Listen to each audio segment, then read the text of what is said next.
ಗೆಳೆಯರೇ, ನಾವೆಲ್ಲರೂ ದಿನಚರಿಯ ಓಡಾಟದಲ್ಲಿ ತುಂಬ ತೊಡಗಿರುತ್ತೇವೆ. ಆದರೆ ಕೆಲವೊಮ್ಮೆ ಹೀಗಾಗುತ್ತದೆ ತಾನೆ. ನಡೆಯಲು ಶುರು ಮಾಡಿದ ಕೂಡಲೇ ಕೆಲವೇ ಹೆಜ್ಜೆಗಳ ನಂತರವೇ ಕಾಲುಗಳಲ್ಲಿ ಜಡ್ಡು ತುಂಬಿಬಿಡುತ್ತದೆ. ಮಂಡಿಗಳಲ್ಲಿ ಏನು ಎಳೆಯುತ್ತೀರೋ ಎಂಬಂತೆ ಕೆಲವೊಮ್ಮೆ ಮುಂಗೊಟ್ಟು ಬರುತ್ತದೆ. ಕೆಲವೊಮ್ಮೆ ಕಾಲಿನಲ್ಲಿ ಎಳೆಯುವ ನೋವು ಮತ್ತು ಮನಸ್ಸಿನಲ್ಲಿ ಒಂದು ಯೋಚನೆ ಬರುತ್ತದೆ. ಹಿಂದಿನಂತಹ ಚುರುಕು, ಆ ತಾಕತ್ತು ಈಗ ಇಲ್ಲವೇ ಇಲ್ಲ ಅನಿಸುತ್ತೆ. ಗೆಳೆಯರೆ, ಇದೆಲ್ಲ ಕೇವಲ ವಯಸ್ಸಾಗ್ತಿದೆ ಅಂತ ಮಾತ್ರ ಅಲ್ಲ, ನಮ್ಮ ದೇಹ ಕೊಡುವ ಒಂದು ಚಿಕ್ಕದಾದರೂ ಬಹಳ ಮುಖ್ಯವಾದ ಸಿಗ್ನಲ್ ಇದು. ಈಗ ಸ್ವಲ್ಪ ನಿಲ್ಲಿ, ಸ್ವಂತ ದಿಕ್ಕಿನಲ್ಲಿ ಗಮನ ಕೊಡಬೇಕಾದ ಸಮಯ ಬಂದಿದೆ ಅಂತ ಹೇಳ್ತಾ ಇದೆ. ಆಹಾರದಲ್ಲಿ, ದಿನಚರಿಯಲ್ಲಿ, ಅಭ್ಯಾಸಗಳಲ್ಲಿ ಬಂದಿರುವಂತಹ ಚಿಕ್ಕ ಚಿಕ್ಕ ಬದಲಾವಣೆಗಳೇ ನಮ್ಮ ಕಾಲುಗಳ ತಾಕತ್ತನ್ನು ಮತ್ತೆ ಎಬ್ಬಿಸಬಹುದು. ಮಿತ್ರರೇ, ಇಂದಿನ ಈ ವಿಡಿಯೋ ವಿಶೇಷವಾಗಿ 40, 50, 60 ವರ್ಷ ಮೇಲ್ಪಟ್ಟವರಿಗೆ, ಕಾಲುಗಳ ನೋವು, ಆಯಾಸ, ದೌರ್ಬಲ್ಯದಿಂದ ಬಳಲುತ್ತಿರುವವರಿಗೆ. ನಿಜವಾಗಲೂ ವಯಸ್ಸಾಗೋದು ಯಾವುದೇ ರೋಗ ಅಲ್ಲ, ಆದರೆ ವಯಸ್ಸಾದ ಮೇಲೆ ದೇಹದ ಕಾಳಜಿ ಹೇಗೆ ಮಾಡಬೇಕು ಅಂತ ತಿಳಿದರೆ ಶಕ್ತಿ ಮತ್ತು ತಾಕತ್ತು ಸುಲಭವಾಗಿ ಉಳಿಸಿಕೊಳ್ಳಬಹುದು. ಸರಿಯಾದ ಪೋಷಣೆ, ಸರಿಯಾದ ಅಭ್ಯಾಸಗಳು, ಸರಿಯಾದ ಆಹಾರ ಪದಾರ್ಥಗಳು ಇವೆಲ್ಲ ನಮ್ಮ ದೇಹಕ್ಕೆ ಹೊಸ ಇಂಧನದಂತೆ ಕೆಲಸ ಮಾಡುತ್ತದೆ. ಇಂದು ನಾವು ಮಾತಾಡುತ್ತಿರುವುದು 5 ಅದ್ಭುತ ಸೂಪರ್ ಫುಡ್ಸ್ ಬಗ್ಗೆ ಮತ್ತು ಒಂದು ವಿಶೇಷ ಪಾನೀಯದ ಬಗ್ಗೆ. ನಿಮ್ಮ ದೇಹಕ್ಕೆ ಮತ್ತೆ ಜೋರಾಗಿ ಎಬ್ಬಿಸುವಂತಹದ್ದು ಮತ್ತು ಕೊನೆಯಲ್ಲಿ ಬರುವ ಪದಾರ್ಥ ಅಂತೂ ಅದ್ಭುತ. ಅದು ಬಹುತೇಕ ಪ್ರತಿ ಮನೆಯಲ್ಲಿಯೇ ಇರುತ್ತದೆ, ಆದರೆ ಅದರ ಶಕ್ತಿ ಎಷ್ಟು ದೊಡ್ಡದು ಅಂತ ನಮ್ಮಲ್ಲಿ ಬಹಳಷ್ಟು ಜನರಿಗೆ ಗೊತ್ತಿಲ್ಲ. ರಾತ್ರಿ ಮಲಗುವ ಮೊದಲು ಬೆಚ್ಚಗಿನ ಹಳದಿ ಹಾಲು. ದಿನವಿಡೀ ದಣಿವಿನ ನಂತರ ರಾತ್ರಿ ಊಟ ಮುಗಿಸಿದ ಮೇಲೆ ದೇಹಕ್ಕೆ ವಿಶ್ರಾಂತಿಯ ಅಗತ್ಯ ಇರುತ್ತದೆ.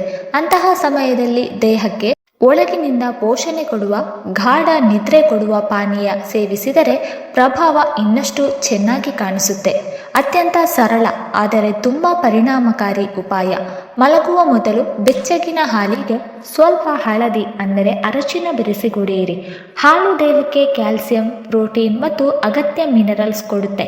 ಹಳದಿಯಲ್ಲಿರುವ ಕರ್ಕ್ಯೂಮಿನ್ ದಣಿವು, ಅಸ್ವಸ್ಥತೆಯನ್ನು ಶಾಂತಗೊಳಿಸುತ್ತೆ. ವಯಸ್ಸಾದಂತೆ ಮೂಳೆಗಳಿಗೆ ಕ್ಯಾಲ್ಸಿಯಂನ ಅಗತ್ಯ ಹೆಚ್ಚಾಗುತ್ತದೆ. ಈ ಹಳದಿ ಹಾಲು ಸಂಧಿ ನೋವು, ಗುಡ್ಡುಗುಡಿ ನೋವು, ವಾತದ ತೊಂದರೆಗಳನ್ನು ಕಡಿಮೆ ಮಾಡುತ್ತೆ. ಮಲಗುವ ಸುಮಾರು ಅರ್ಧ ಗಂಟೆ ಮೊದಲು ಕುಡಿದರೆ ರಾತ್ರಿ ಪೂರ ಸ್ನಾಯುಗಳು ರಿಲ್ಯಾಕ್ಸ್ ಆಗಿರುತ್ತದೆ. ಕೆಲವು ದಿನಗಳ ನಿರಂತರ ಬಳಕೆಯಿಂದ ದೇಹ ಹಗುರವಾಗಿ, ನೋವು ಕಡಿಮೆಯಾಗಿ ನಿದ್ರೆ ಚೆನ್ನಾಗಿ ಬರುತ್ತದೆ. ಬೆಳಿಗ್ಗೆಯ ಶಕ್ತಿಗಾಗಿ ಲವಂಗ ಪ್ಲಸ್ ಶುಂಠಿ ಚಹಾ. ಬೆಳಿಗ್ಗೆ ಹೇಗೆ ಶುರುವಾಗುತ್ತದೆಯೋ ಅದರ ಮೇಲೆ ದಿನದ ಶಕ್ತಿ ಅವಲಂಬಿತವಾಗಿರುತ್ತದೆ. ಈ ಒತ್ತಡದ ಜೀವನದಿಂದ ರಕ್ತ ಪರಿಚಲನೆ ನಿಧಾನವಾಗಿ, ದೇಹ ಜಡ್ಡಾಗುತ್ತದೆ. ಇದಕ್ಕೆ ಸರಳ ಉಪಾಯ ಲವಂಗ ಮತ್ತು ಶುಂಠಿಯಿಂದ ಮಾಡುವ ಬೆಚ್ಚಗಿನ ಬೆಳಿಗ್ಗೆಯ ಚಹಾ. ತಯಾರಿ ಮಾಡುವ ವಿಧಾನ: 2 ಲವಂಗ ಪ್ಲಸ್ ಅರ್ಧ ಇಂಚು ತಾಜಾ ಶುಂಠಿ 2 ಗ್ಲಾಸ್ ನೀರಿನಲ್ಲಿ ಕಾಯಿಸಿ 1 ಗ್ಲಾಸ್ ಉಳಿದಾಗ ಆಫ್ ಮಾಡಿ. ಬೆಚ್ಚಗಿರುವಾಗ 1 ಚಮಚ ಜೇನುತುಪ್ಪ ಬೆರೆಸಿ ಕುಡಿಯಿರಿ. ಸಕ್ಕರೆ ರೋಗ ಇದ್ದವರು ಜೇನುತುಪ್ಪ ಬಿಡಬಹುದು. ಖಾಲಿ ಹೊಟ್ಟೆಯಲ್ಲಿ ಕುಡಿದರೆ ಅತ್ಯುತ್ತಮ. ರಕ್ತನಾಳಗಳು ಸಡಿಲಗೊಂಡು ರಕ್ತ ಪ್ರವಾಹ ಹೆಚ್ಚಾಗಿ ದೇಹದಲ್ಲಿ ಉಷ್ಣತೆ ಮತ್ತು ಜೋಶ್ ತಾನಾಗಿಯೇ ಬರುತ್ತದೆ. ಮೆಂತ್ಯ ಧಾನ್ಯಯ ಅದ್ಭುತ ಶಕ್ತಿ. ಮಿತ್ರರೇ, ಮೆಂತ್ಯ ಧಾನ್ಯ ಅಂದರೆ ಕೇವಲ ಪರಾಟ ಅಥವಾ ಪೋಡನೆ ರುಚಿ ಕೊಡುವ ಮಸಾಲೆ ಅಂತ ಮಾತ್ರ ಅಲ್ಲ. ಇದು ನಮ್ಮ ದೇಹಕ್ಕೆ ನೈಸರ್ಗಿಕ ಔಷಧದಂತೆ ಕೆಲಸ ಮಾಡುತ್ತದೆ. ಈ ಚಿಕ್ಕ ಧಾನ್ಯಗಳಲ್ಲಿ ಲೋಹ ಅಂದರೆ ಐರನ್, ಕ್ಯಾಲ್ಸಿಯಂ, ಮೆಗ್ನೀಷಿಯಂ ಮತ್ತು ತುಂಬ ಫೈಬರ್ ಇರುತ್ತದೆ. ಇವು ರಕ್ತ ಪರಿಚಲನೆಯನ್ನು ಸುಧಾರಿಸುತ್ತದೆ, ಮೂಳೆಗಳಿಗೆ ಬಲ ಕೊಡುತ್ತದೆ ಮತ್ತು ದೇಹದ ಊತವನ್ನು ಕಡಿಮೆ ಮಾಡುತ್ತದೆ. ವಯಸ್ಸಾದಂತೆ ಬರುವ ಕಾಲುಗಳ ಕಡುಪು, ಸ್ಟಿಫ್ನೆಸ್, ಸಂಧಿ ನೋವುಗಳಿಗೆ ಇದು ಅತ್ಯುತ್ತಮ. ಹೇಗೆ ಬಳಸಬೇಕು ಅಂದರೆ, ರಾತ್ರಿ ಮಲಗುವ ಮೊದಲು 1 ಗ್ಲಾಸ್ ನೀರಿನಲ್ಲಿ 1 ಚಮಚ ಮೆಂತ್ಯೆಯನ್ನು ಹಾಕಿ ನೆನೆಸಿ. ಮರುದಿನ ಬೆಳಿಗ್ಗೆ ಎದ್ದ ತಕ್ಷಣ ಆ ನೀರನ್ನು ಖಾಲಿ ಹೊಟ್ಟೆಯಲ್ಲಿ ಕುಡಿಯಿರಿ. ನಂತರ ಆ ಧಾನ್ಯಗಳನ್ನು ನಿಧಾನವಾಗಿ ಅಗೆದು ತಿನ್ನಿರಿ. ಕೇವಲ 10 ದಿನಗಳಲ್ಲಿ ಗುಡ್ಗುಡಿ, ಜಕ್ಕಳಿಕೆ ಕಡಿಮೆಯಾಗುತ್ತದೆ, ಕಾಲುಗಳು ಹಗುರವಾಗುತ್ತದೆ. ಬೆಳಗ್ಗೆ ಎದ್ದಾಗ ಬರುವ ಕಡುಪು ಗಣನೀಯವಾಗಿ ಕಡಿಮೆಯಾಗುತ್ತದೆ.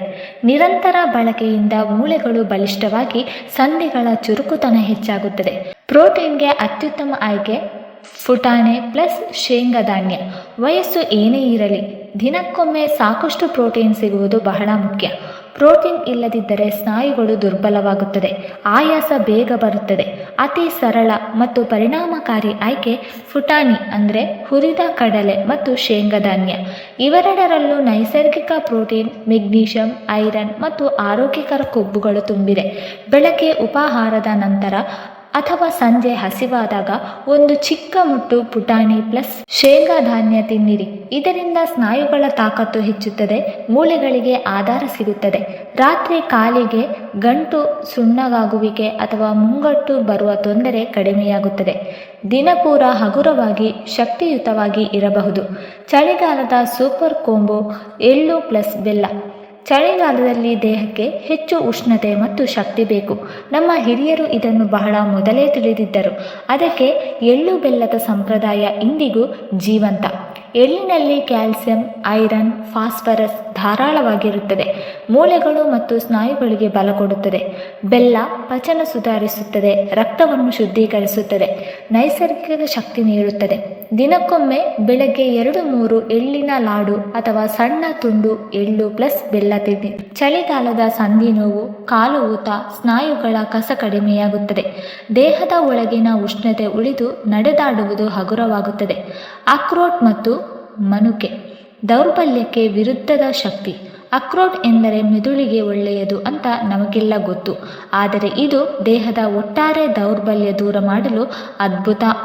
ಅಕ್ರೋಟ್ನಲ್ಲಿ ಒಮೆಗಾ 3 ಫ್ಯಾಟಿ ಆಸಿಡ್ಗಳು ಧಾರಾಳ, ನರಗಳು ಮತ್ತು ಸ್ನಾಯುಗಳಿಗೆ ಪೋಷಣೆ ಕೊಡುತ್ತದೆ.